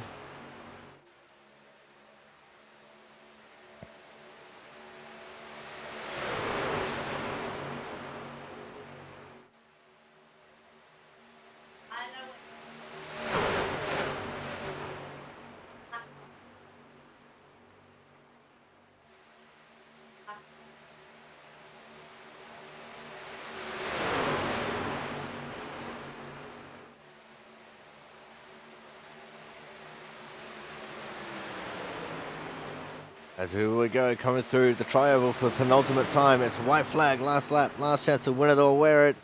And Jonathan Hernandez is going to take the lead. Chris Champo looking to move into the 3rd lane with the 2 rookies. The intensity is stepping up. We got 3 lines of traffic. And no lap cars to interrupt it. It's a 9-car battle pack for the win. Technically it's 10 cars, but Paul Cox has kind of fallen off the back of the pack here a little bit. I think he's hoping for some last lap drama. Right now the battle's between Hernandez and Watson.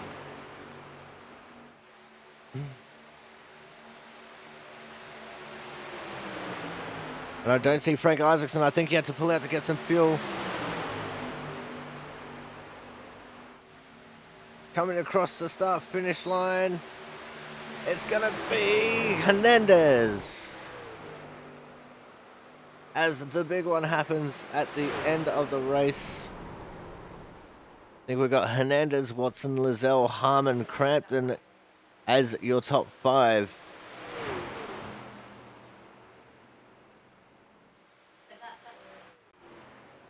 We'll have to wait and see official results here for the end. I do believe that is the way that they have finished this race.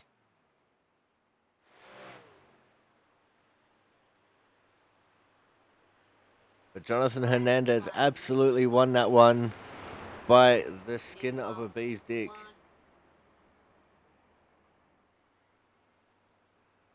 And I think he's just trying to clutch it all the way around to try and do a burnout. Either that or he is absolutely out of fuel.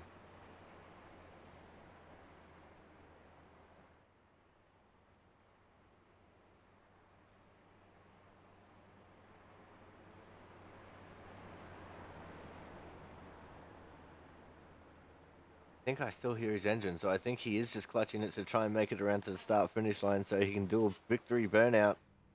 Let's stick with him.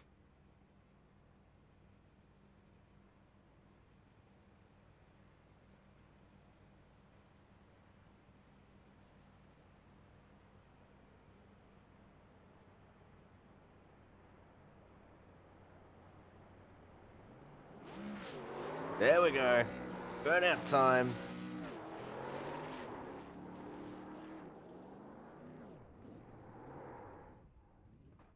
And that's all she wrote. Alright, we're going to go to a commercial break now. When we come back, we're going to have driver interviews, so make sure you guys stay tuned.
Alrighty, we are back.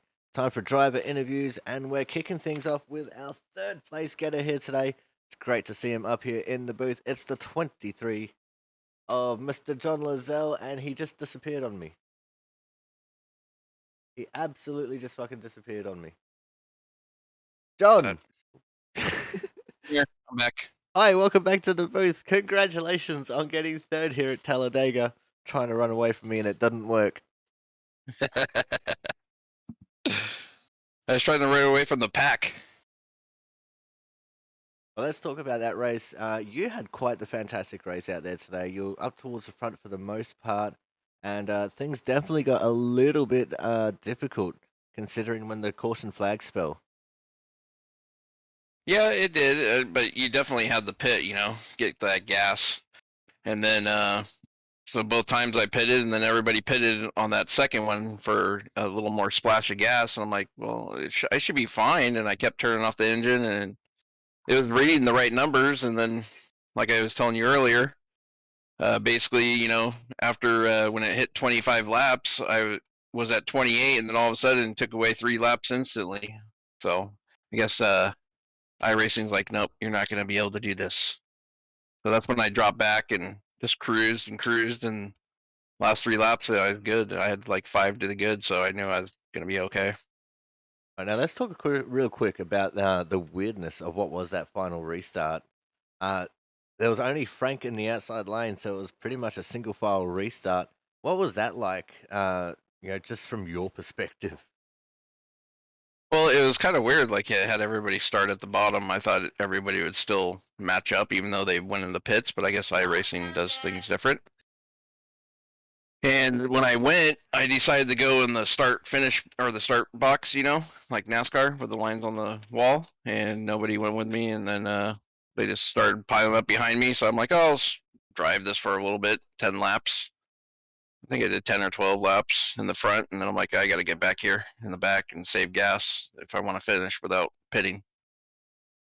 Right, now let's talk about the craziness of those last couple of laps. Everyone was just about everywhere, and it took some real mental fortitude to try and pick the right line to go through at the right time. Yeah, so the bottom lane, Frank was saying he was going to run out of gas. He was like 2 laps short. And then with like 10 to go, that's when I believe Thomas went up to the top. Maybe it was 8 laps. And some people followed him, and then I decided to go up there, and I was behind Brian. And I was just cruising, and all of a sudden there was like a major checkup. And I thought I got off of him. I got off the gas, and then I scraped him a little bit. And that's what caused that one little incident, but no caution flag came out.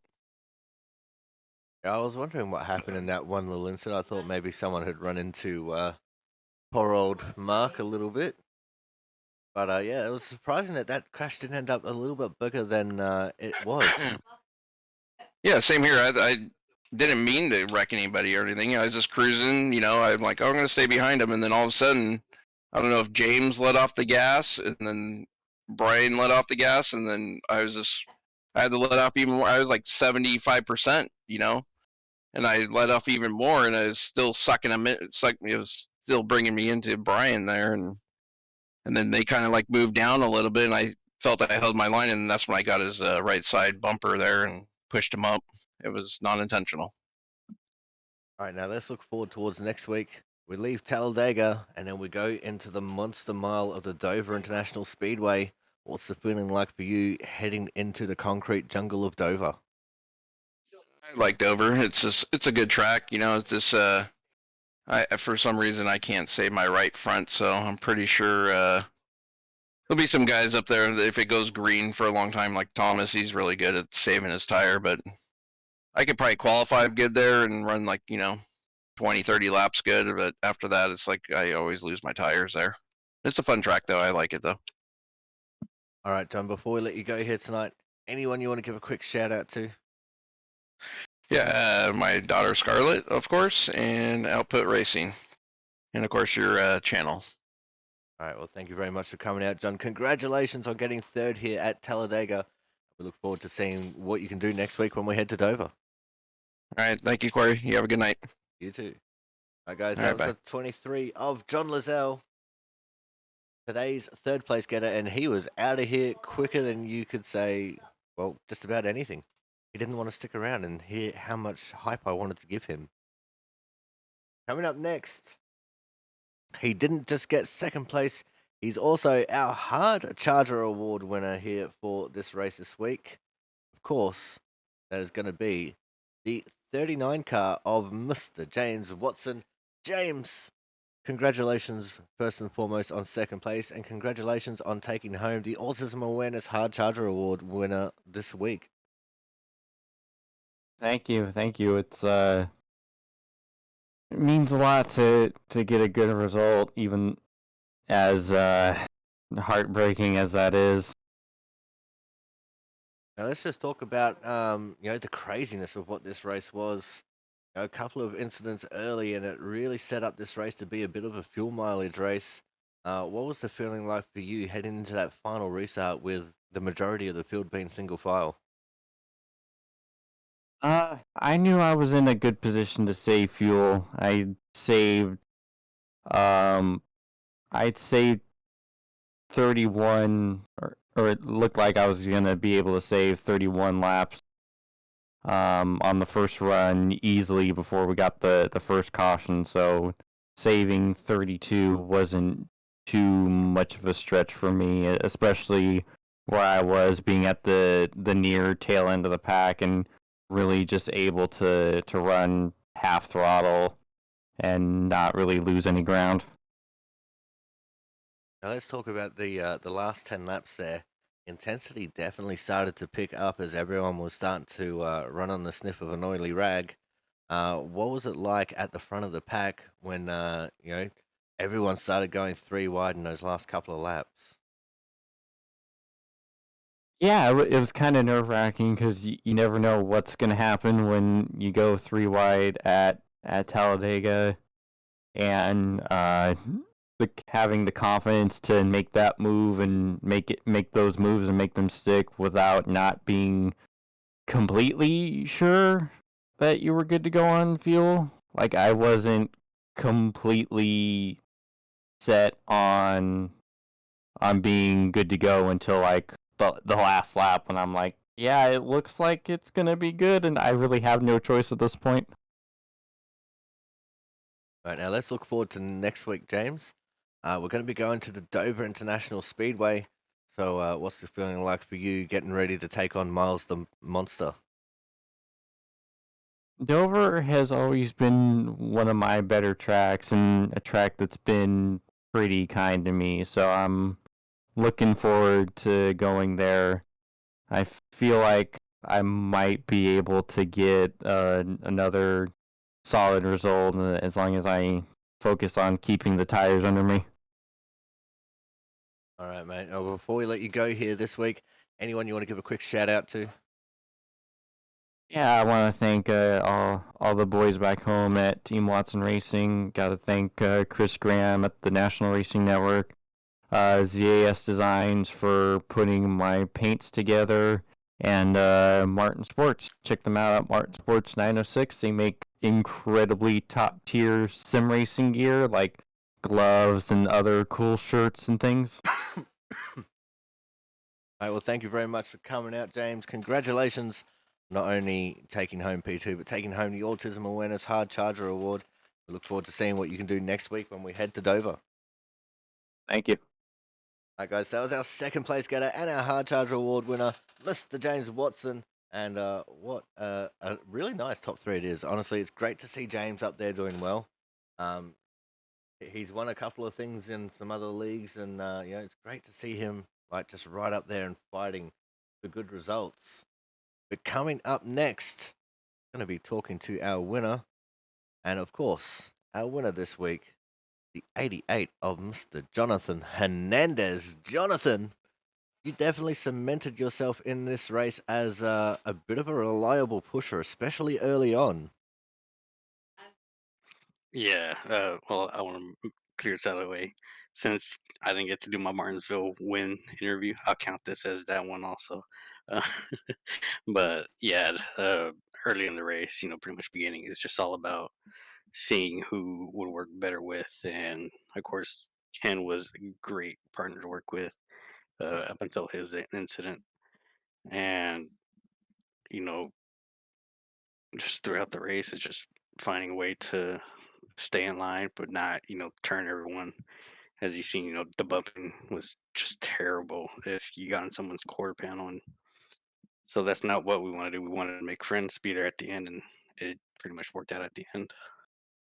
Now we also noticed that you were sitting in behind Frank Isaacson for a really really long time in the second half of that race. What was it like for you trying to juggle the fuel calculations while just sitting in and chilling behind Frank? Yeah. So when we topped off on that final caution, we came in, of course, with everyone else pretty much, and filled it up as much as we could. And uh, fuel calculations was showing 2 gallons to the good, so about 3, 4 laps, about maybe give or take. And that number dropped to one, and then eventually within like the last 20, 25 laps, no, last 10, 15 laps, or 20, 15 laps, the number dropped to 0 gallons. So I knew it was going to be right on the edge. And of course, running around behind Frank, I know he was trying to save as much since he didn't top off. So, and especially with him up front.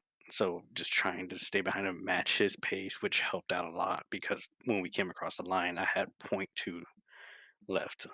So, uh, just enough to finish, not another lap more. But yeah, just, trying to keep Frank up there.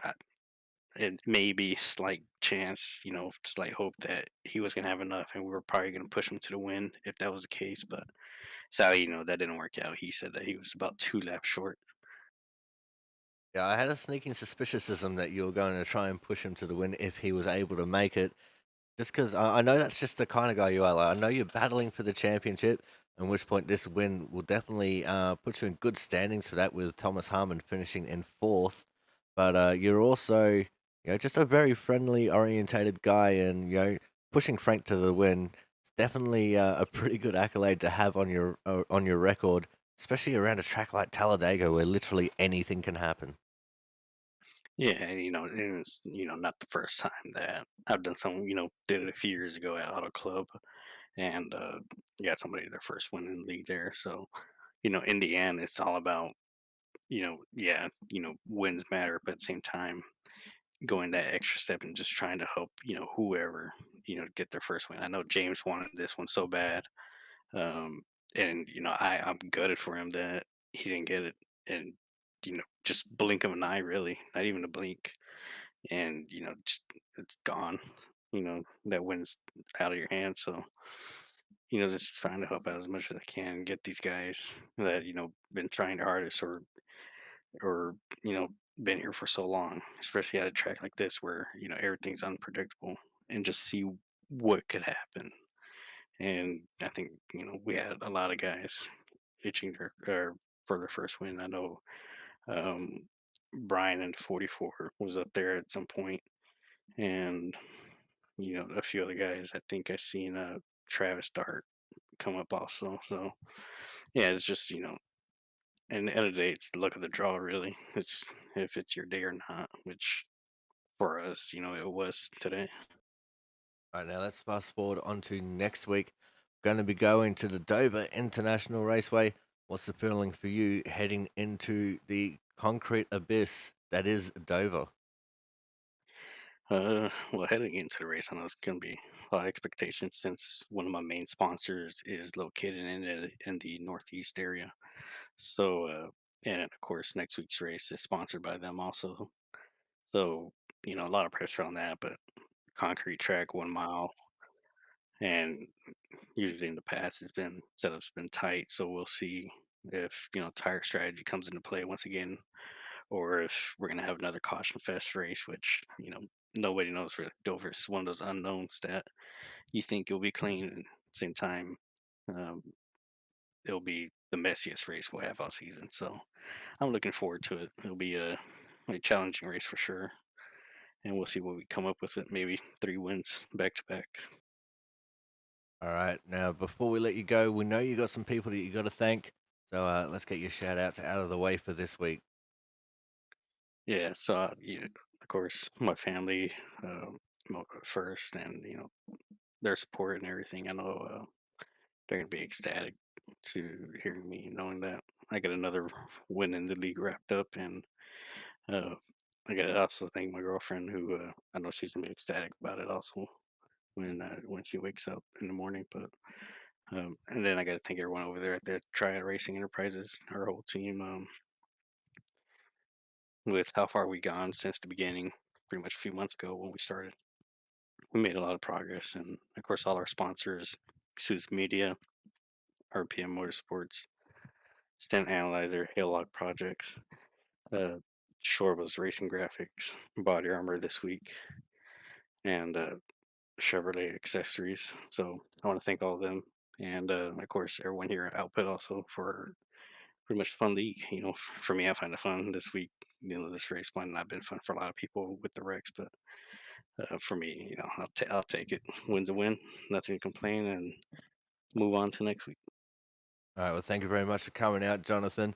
Congratulations on picking up the win, and we look forward to seeing what you can do next week when we head to Dover and tackle the mile-long concrete monster known as Miles. Thank you, Corey. All right, guys, so that was our winner tonight, the 88 Jonathan Hernandez, and it is a popular win.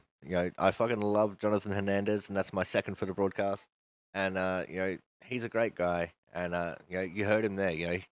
If Frank had enough fuel, he was going to push him to the win. And I called it early, and it's exactly the way it was. But that is going to wrap things up for this week. Thank you all for coming out. We look forward to seeing you guys next week when we go to Dover, Delaware for the Dover International Raceway. And, until then, I've been your commentator, the Aussie Sim commentator. We'll see you guys next week.